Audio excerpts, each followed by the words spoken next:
Hello everyone and welcome back to another episode of Maths in a Bag. So inside this bag today we have vectors. So what is a vector? Now a vector is something that has direction and magnitude. In other words, it has a size and a direction. If I was to draw a straight line, then that would be an example of a vector.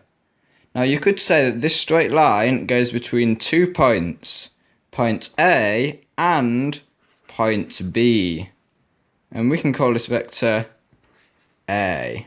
So say you have another vector going to another point, which we'll call C. You can call this vector B. What if you wanted to find out a line from A to C? Now that can be written as AC with an arrow above it.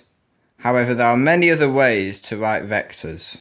So you can't get from point A to point C direct. There is no line that goes between these 2 points.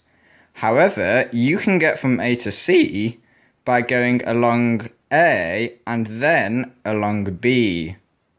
And to write this, you could say that AC is equal to A plus B, because you go along line A or vector A and then along vector B to get from A to C. But what if you wanted to go back from C to A? Well, to do this, you say you go along minus B and minus A. And the reason it is minus is because you're going backwards along these lines. You're going the opposite direction to where the arrow is pointing. So, CA, you would say that it is minus B minus A, because you're going backwards along B and then backwards along A. Now a shape that is often used when talking about vectors is a parallelogram. So here we have a parallelogram, and we can see that this side is B and this side is A. But what is this side or this side? Well, like we said earlier, a vector has a direction and a magnitude. Now, because this is a parallelogram, this line here is going the same direction as A, and it is the same size as A, it's the same length. So this line on the bottom is actually also equal to A.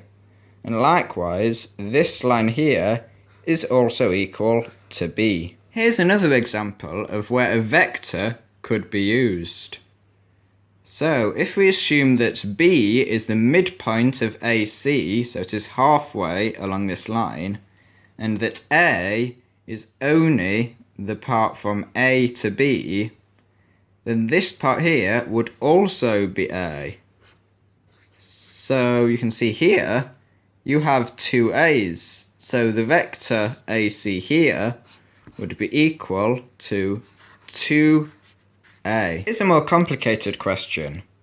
Again, we have a parallelogram ABCD, and we have a straight line with D as the midpoint. So D is halfway between C and E. And if we wanted to get, for example, from point A over to point E, we'd have to go along this line and then along here. So we know that this first part is B.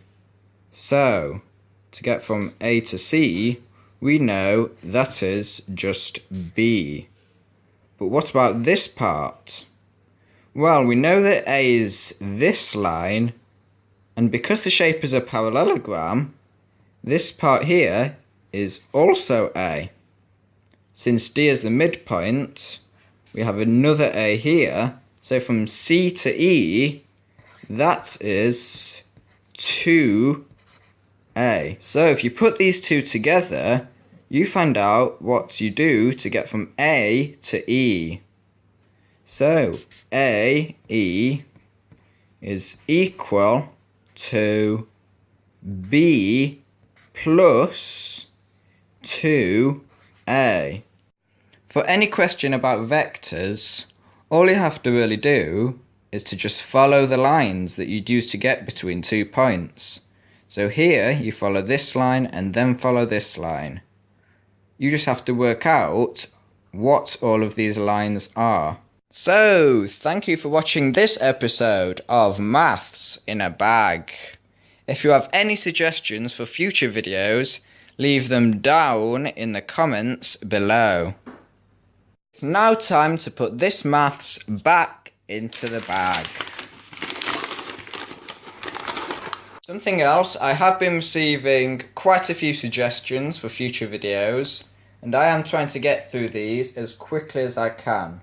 Feedback is still welcome, and I thank everyone who has supported these videos.